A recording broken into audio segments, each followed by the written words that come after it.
Wettersporters binnen er al lang in West-Friesland. Ik wil genoeg. Probleem is dat ze net van de boorden komen. Ze broeken de vaarwegen in het noordesten van de provincie als trokken in de route naar Bijgelijks het Waard. De 6 gemeenten in de regio willen daar together met de provincie en de lokale ondernemers verandering in brengen. De potentie is groot. Nou, er is een hele grote groep die hier langsvaart en hier terugvaart, die wij graag vasthouden willen. Er is een hele grote groep die net eens aan het noorden komen. Dus we zijn van ja, laten we zien wat het noorden net te bieden had. En dan komen ze vanzelf.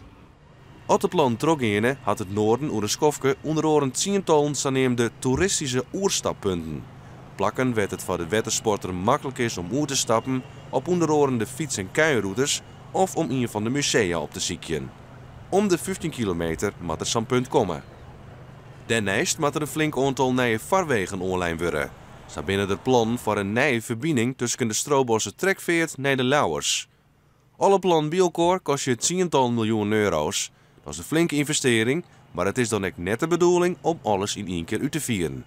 Het is ook een visie voor de komende tijd, waarvan we steeds kunnen van nou, als we wat willen, dan pakken we het er even bij van hoe kunnen we de verbindingen makkelijk lezen en hoe kunnen we dat dan makkelijk krijgen. Binnen fikse investeringen, maar je moet ook ambitieus worden te wezen.